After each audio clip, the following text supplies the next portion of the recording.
సమరం న్యూస్ ఛానల్కు స్వాగతం. ఈనాటి ముఖ్యాంశాలు: పేదవాడిని పైకి తెద్దాం, సంపద కొందరికే పరిమితం కారాదు, ముఖ్యమంత్రి చంద్రబాబు. భూదందాల్లో 6 జగన్ మంత్రులు. పాస్టర్ ప్రవీణ్ మృతి కేసులో వీడుతున్న చిక్కుముళ్ళు. ఎవరి పంచాంగం వారిదే. మయన్మార్ భూకంపం 334 అణుబాంబులతో సమానం. మరణించినా బతికించొచ్చు. నాలా రద్దు, స్థిరాస్తికి కొత్త పొద్దు. ట్రాఫిక్లోనూ డ్రైవర్ రహిత కార్లు. ఐఐటి మద్రాస్ పరిశోధన. 7 వికెట్లతో ఢిల్లీ ఘన విజయం. చెన్నైకి మళ్లీ వరుసగా రెండో ఓటమి. కళ్లకలక నుండి రక్షణ ఎలా? నిస్సత్తువ పోగొట్టే ద్రాక్ష పండ్లు. ఈరోజు వార్తలను చూద్దాం. పేదవాడిని పైకి తెద్దాం, సంపద కొందరికే పరిమితం కారాదు, ముఖ్యమంత్రి చంద్రబాబు. మనతో పాటు పుట్టినవాడికి తిండి లేదు. మనం పెద్ద పెద్ద ప్యాలెస్ల్లో ఉంటే వాడికేమో ఇల్లు లేదు. మీలో చాలామంది సమాజం వల్ల పైకి వచ్చారు కాబట్టి తిరిగి దానికి ఎంతో కొంత ఇవ్వాలి. పేదవాళ్లుగానే ఉన్న మీతోటి వారిని పైకి తీసుకొచ్చే బాధ్యతను సంపన్నులు తీసుకోవాలి. దీనిని ప్రభుత్వం పర్యవేక్షించాలనే మార్గదర్శి బంగారు కుటుంబం P4 జీవో పావర్టీ అనే కార్యక్రమానికి శ్రీకారం చుడుతున్నామని ముఖ్యమంత్రి చంద్రబాబు అన్నారు. ఇది జరిగితే తన జన్మ చరితార్థమవుతుందన్నారు. తెలుగు జాతిని తెలివైన జాతిగా మార్చే బాధ్యతను మార్గదర్శకులకు ఆయన అప్పచెప్పారు. కెరీర్లో ఏ సమయంలో ఏ నిర్ణయం తీసుకోవాలో తెలియక చాలామంది అవకాశాలు వినియోగించుకోలేకపోతున్నారని, వారందరికీ మాట సాయం, ఆర్థిక సాయం చేసి వారి కెరీర్ను డిజైన్ చేయాలని పిలుపునిచ్చారు. Public private people partnership P4 కార్యక్రమాన్ని మార్గదర్శి బంగారు కుటుంబం P4 జీవో పావర్టీ పేరిట ఆదివారం సాయంత్రం అమరావతిలో సీఎం ప్రారంభించారు. ఆ సందర్భంగా అంతకుముందు విజయవాడలోని తుమ్మలపల్లి కళాక్షేత్రంలో రాష్ట్ర ప్రభుత్వం నిర్వహించిన ఉగాది సంబరాల్లోనూ ఆయన ప్రసంగించారు. పేదలను ఎలా ఆదుకోవాలి, వారి కోసం ప్రభుత్వం చేపడుతున్న కార్యక్రమాల గురించి వివరించారు. సంపద కొంతమందికే పరిమితం కాకూడదన్నారు. ప్రతి ఒక్కరికి అందుబాటులో ఉండాలని చెప్పారు. ప్రతి ఒక్కరికి మెరుగైన జీవన ప్రమాణాలు ఉంటేనే సమసమాజం అన్నారు. భవిష్యత్తులో ఈ రాష్ట్రంలో పేదవాళ్లు లేకుండా చేయాలనే లక్ష్యంతోనే P4 విధానం తీసుకొచ్చామని తెలిపారు. భూదందాల్లో 6 జగన్ మంత్రులు. జగన్ హయాంలో భూదందాలకు పాల్పడిన మంత్రులు, వైసీపీ నేతలు, రెవెన్యూ అధికారులు ఎవరో రెవెన్యూ శాఖ నిర్ధారించింది. నాటి మంత్రుల్లో 6 ఈ అక్రమాలకు పాల్పడ్డారని తేల్చింది. 42 మంది ప్రజాప్రతినిధులు, 120 మంది వైసీపీ నేతలు, 22 మంది డిప్యూటీ కలెక్టర్లు, 48 మంది తహసీల్దార్లు ప్రధాన పాత్ర పోషించారని స్పష్టం చేశారు. వారందరిపై క్రిమినల్ కేసులు పెట్టాలని సిఫార్సు చేసింది. వాస్తవానికి రాష్ట్రంలో టీడీపీ కూటమి ప్రభుత్వం కొలువుదీరిన నెలన్నర రోజులకే 2024 జూలై 22న దుండుగులు ఉమ్మడి చిత్తూరు జిల్లా మదనపల్లి సబ్ కలెక్టర్ ఆఫీసుకు కుట్రపూరితంగా నిప్పు పెట్టారు. కీలకమైన భూ రికార్డులను తగలబెట్టారు. ఈ ఉదంతంపై ప్రభుత్వం సిఐడి విచారణకు ఆదేశించింది. పాస్టర్ ప్రవీణ్ మృతి కేసులో వీడుతున్న చిక్కుముళ్ళు. పాస్టర్ పగడాల ప్రవీణ్ అనుమానాస్పద మృతి కేసులో ఒక్కో చిక్కుముడి వీడుతోంది. విజయవాడలో ప్రవీణ్ 4 గంటల పాటు ఎక్కడున్నారన్న ప్రశ్నకు సాంకేతికంగా ఆధారాలను పోలీసులు సేకరించారు. రాజమహేంద్రవరం చేరుకోవడానికి ముందు ప్రవీణ్ విజయవాడలో ఆగినట్టు ఏలూరు రేంజ్ ఐజీ అశోక్ కుమార్ వెల్లడించిన విషయం తెలిసిందే. దీనిపై అనేక అనుమానాలు వ్యక్తమవడంతో సీసీ కెమెరాల ఫుటేజ్ ద్వారా ప్రవీణ్ ప్రతి కదలికను పోలీసులు గుర్తించారు. దీనికోసం విజయవాడ, రాజమహేంద్రవరం పోలీసులు మొత్తం 300 కెమెరాల ఫుటేజీలను విశ్లేషించారు. ఎవరి పంచాంగం వారిదే. తెలుగువారి నూతన సంవత్సరం ప్రారంభమయ్యే ఉగాది రోజు పంచాంగం వినడం ఆనవాయితీ. ఉగాదితో ప్రారంభమయ్యే నూతన సంవత్సరం ఎలా ఉంటుందన్న ఆసక్తితో దాదాపు ప్రతివారు పంచాంగ శ్రవణం చేస్తారు. ఈ క్రమంలో రాజకీయ పార్టీలు, ప్రభుత్వం కూడా ఉగాది వేడుకలు నిర్వహించి పంచాంగ శ్రవణానికి ప్రాధాన్యం ఇస్తాయి. అయితే అసలు పంచాంగంలో ఎలా ఉన్నా ఏ ఎండకు ఆ గొడుగు అన్నట్లుగా పంచాంగకర్తలు ఆయా పార్టీల కార్యక్రమాల్లో ఆయా నేతలకు అనుకూలంగా పంచాంగాన్ని వండి వారుస్తున్నారు. దశాబ్దం కిందటి వరకు ఎలా ఉన్నా గత 10 ఏళ్ల నుంచి మాత్రం పార్టీలు, నాయకుల మెప్పు కోసం పంచాంగకర్తలు ఎవరి పంచాంగం వారిదే అన్నట్లుగా వ్యవహరిస్తున్నారు. మయన్మార్ భూకంపం 334 అణుబాంబులతో సమానం. మయన్మార్లో శుక్రవారం సంభవించిన భారీ భూకంపం, తదనంతర ప్రకంపనలు అత్యంత తీవ్రత ఉన్నాయని అమెరికాకు చెందిన జియాలజిస్ట్ జెస్ ఫీనిక్స్ వెల్లడించారు. ఈ తీవ్రత 334 అణుబాంబుల విధ్వంసంతో సమానమని పేర్కొన్నారు. భూగర్భంలో భారత యురేషియన్ టెక్టానిక్ ఫలకాలు ఢీకొనడం వల్ల మయన్మార్లోని స్టెక్స్లిప్ కేటగిరీకి చెందిన సగెంగ్ ఫాల్ట్ వద్ద రాబోయే కొన్ని నెలల పాటు తదనంతర ప్రకంపనలు వచ్చే ప్రమాదముందని ఆమె హెచ్చరించారు. ఆదివారం రాత్రి కడపటి వార్తలందేసరికి మయన్మార్ భూకంప మృతుల సంఖ్య 2972కు చేరుకున్నట్లు అధికార వర్గాలు వెల్లడించాయి. మరణించినా బ్రతికించొచ్చు. మరణంతో అంతా అయిపోయినట్టేనా? జీవితానికి ముగింపేనా? కానే కాదని, మరణాన్ని వెనక్కి తిప్పవచ్చని చెబుతున్నారు New York university associate professor of medicine Sam Parnia. గుండె, ఊపిరితిత్తులు పాడైపోయిన వారికి చికిత్సను అందించే ఎక్మా యంత్రంతో కొన్ని ఔషధాల సమ్మేళనాన్ని ఉపయోగించి పోయిన ప్రాణాన్ని తిరిగి నిలబెట్టవచ్చని ఆయన పేర్కొంటున్నారు.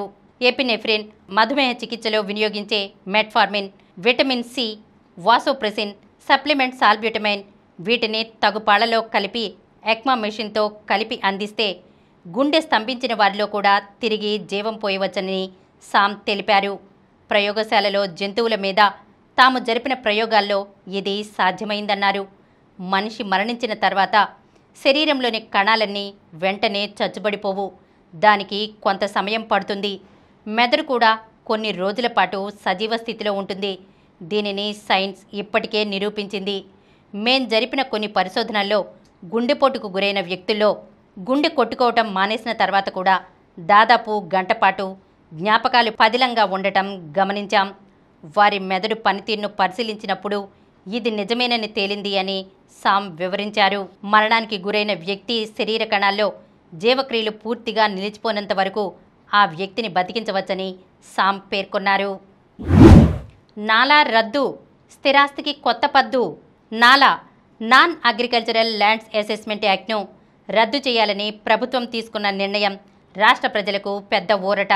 స్థిరాస్తి, నిర్మాణ, పారిశ్రామిక, పర్యాటక రంగాల్లో మరింతగా పెట్టుబడుల్ని ఆకర్షించేందుకు ఇది తోడ్పడుతుంది. నాలా చట్టాన్ని అడ్డుపెట్టుకుని రెవెన్యూ అధికారులు, కొందరు ప్రజాప్రతినిధులు ప్రజల్ని జలగల్లా పీడిస్తున్నారు. ముఖ్యంగా 5 ఏళ్ల వైకాపా పాలనలో చాలా చోట్ల అధికార పార్టీ ఎమ్మెల్యేలు కోట్ల రూపాయలు దండుకుంటున్నారు. కూటమి ప్రభుత్వంలోనూ కొందరు ఎమ్మెల్యేలు దీన్ని ఆదాయ వనరుగా మార్చుకున్నారు. చట్టాన్ని రద్దు చేయాలన్న ప్రభుత్వ నిర్ణయంతో అవినీతి దందాకు అడ్డుకట్ట పడనుంది.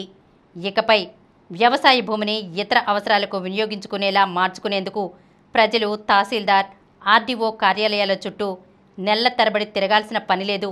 స్థానిక ఎమ్మెల్యేలకు ముడుపులు చెల్లించాల్సిన పని ఉండదు. భవన నిర్మాణాలకు అనుమతుల కోసమో, పరిశ్రమల స్థాపనకో దరఖాస్తు చేసుకున్నప్పుడే భూ వినియోగ మార్పిడికి కూడా సింగిల్ విండో విధానంలో అనుమతి ఇచ్చేసే విధానాన్ని ప్రభుత్వం తీసుకురానుంది. ట్రాఫిక్లోనూ డ్రైవర్ రహిత కార్లు. ఐఐటి మద్రాస్ పరిశోధన. పర్ఫెక్ట్ డ్రైవర్లెస్ కార్ ముద్ర సాధించేందుకు ఐఐటి మద్రాస్ పరిశోధన చేపట్టింది. అభివృద్ధి చెందిన దేశాల్లో ఇప్పటికే డ్రైవర్లెస్ కార్లు తిరుగుతున్నాయి. అక్కడ రోడ్లపై ఇష్టానుసారం వాహనాలు వెళ్లవు, నిర్దేశిత లైన్లోనే వెళ్తాయి. అదే వాహన రద్దీతో పాటు నిబంధనలు పాటించని రోడ్లపై డ్రైవర్లెస్ కార్లలో ప్రయాణం అంటే ఇబ్బందే.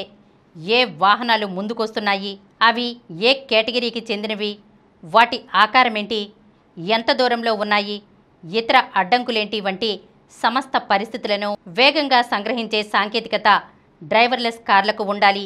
ఈ సవాళ్లను ఎదుర్కొనేందుకు ఐఐటి మద్రాస్ స్వదేశీ పరిజ్ఞానంతో చేపట్టిన పరిశోధనల్లో మెరుగైన ఫలితాలు వచ్చాయి. 7 వికెట్లతో ఢిల్లీ ఘన విజయం. రెండో సొంత మైదానం వైజాగ్లో ఢిల్లీ క్యాపిటల్స్ అద్భుతంగా ఆడింది. తొలి మ్యాచ్లో ఓటమి అంచుల నుంచి విజయం అందుకుని భళా అనిపించిన ఢిల్లీ అదే జోరులో అరవీర భయంకర బ్యాటింగ్ లైనప్తో ప్రత్యర్థి జట్ల గుండెల్లో గుబులు రేపుతున్న సన్ రైజర్స్ హైదరాబాద్ను నేలకు దించింది. ఆదివారం జరిగిన మ్యాచ్లో 7 వికెట్లతో హైదరాబాద్ను చిత్తు చేసింది. వరుసగా 2 విజయాలతో పాయింట్ల పట్టికలో క్యాపిటల్స్ రెండో స్థానానికి దూసుకొచ్చింది. తొలుత సన్ రైజర్స్ 18.4 ఓవర్లలో 163 పరుగులకే కుప్పకూలింది. అనికేత్ వర్మ 41 బంతుల్లో 5 ఫోర్లు 6 సిక్స్లతో 74 హాఫ్ సెంచరీతో చెలరేగగా క్లాసెన్ హెడ్ రాణించారు. Player of the match Starc టీ20 కెరీర్లో అత్యుత్తమ బౌలింగ్తో హైదరాబాద్ వెన్నువిరిచాడు. స్వల్ప ఛేదనను ఢిల్లీ 16 ఓవర్లలో 3 వికెట్ల నష్టానికి 166 పరుగుల స్కోరుతో ముగించింది. డుప్లెసీ 27 బంతుల్లో 3 ఫోర్లు 3 సిక్స్లతో 50 మెరుపు అర్ధశతకం చేయగా మెగ్గర్, అభిషేక్ ఫోరెల్ సత్తా చాటారు.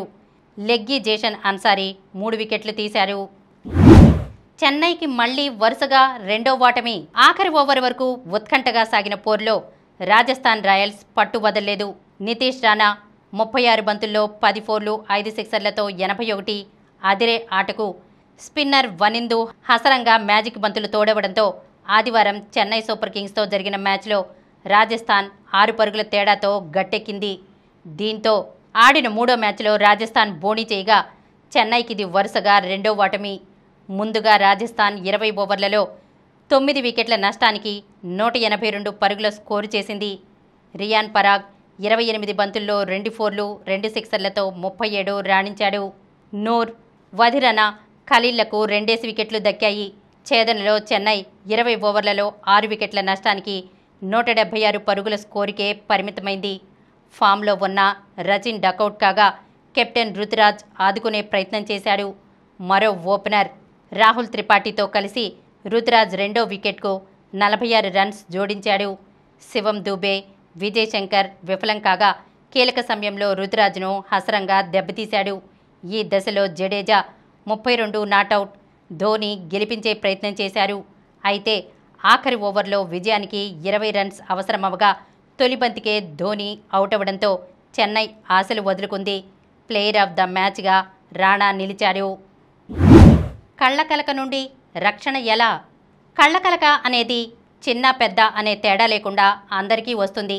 కొందరికి కళ్ళు ఎర్రబట్టంతో ఆగిపోతే మరికొందరికి పుసులు కట్టి కళ్ళు ఎంతో బాధాకరంగా మారతాయి. కళ్ళకలక గురించి అవగాహన ప్రతి ఒక్కరికి కావాలి అని ప్రముఖ నేత్ర వైద్యులు డాక్టర్ ఎన్వి అన్నపూర్ణ పేర్కొన్నారు. వాసవ్య నర్సింగ్ హోంలో డాక్టర్ సమరం అధ్యక్షతన శనివారం జరిగిన ఆరోగ్య సదస్సులో ఆమె ముఖ్య అతిథిగా పాల్గొని కళ్ళకలక అంశంపై సవివరంగా ప్రసంగించారు. ఆమె మాట్లాడుతూ కొందరికి ఎలర్జీల వల్ల కళ్ళు ఎర్రబడటం, బాధపడటం ఉండగా మరికొందరికి కళ్ళు వాచిపోవడం కూడా ఉంటుందన్నారు.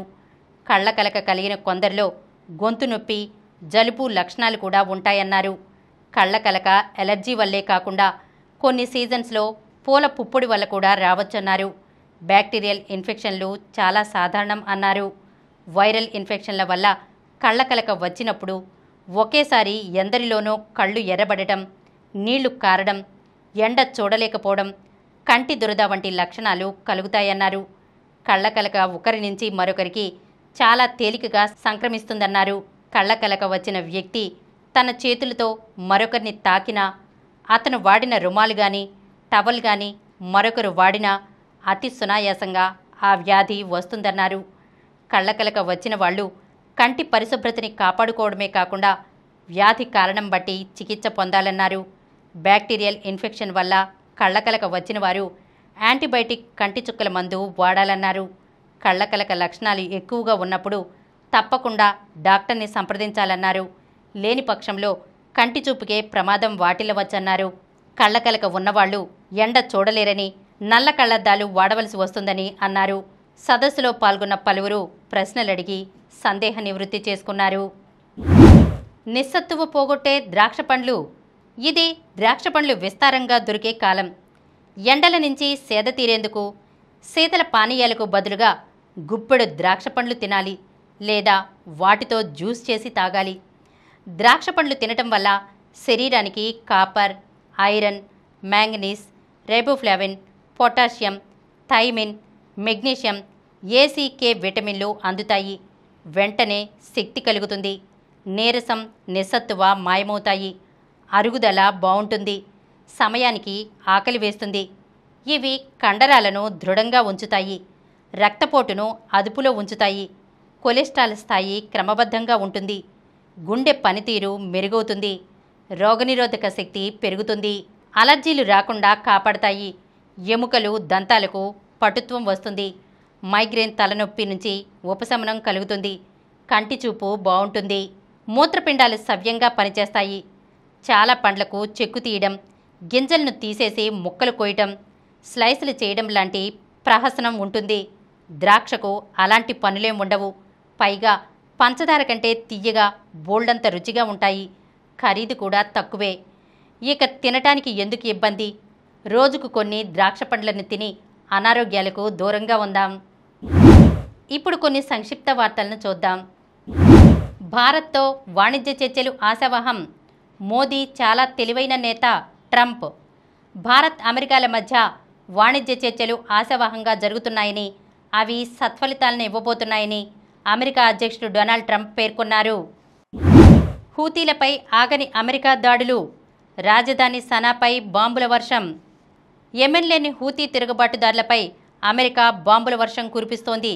శుక్రవారం రాత్రి నుంచి దాడులు చేస్తూనే ఉంది.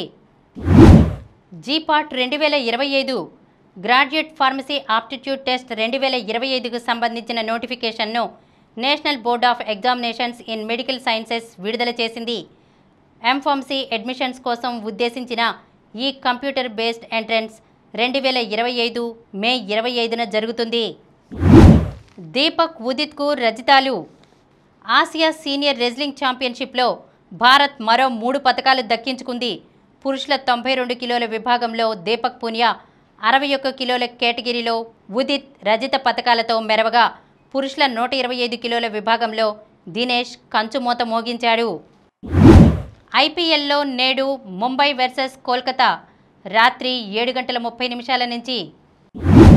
మరిన్ని వార్తా విశేషాలతో రేపటి సమరం న్యూస్ ఛానల్లో మళ్ళీ కలుద్దాం. ప్రతిరోజు వార్తా విశేషాల కోసం అనతి కాలంలోనే 20 కోట్లకు పైగా వ్యూస్ సాధించిన సమరం ఛానల్ సమర్పించు సమరం న్యూస్ ఛానల్కు సబ్స్క్రైబ్ చేయండి, లైక్ చేయండి, మీ ఫ్రెండ్స్కి షేర్ చేయండి.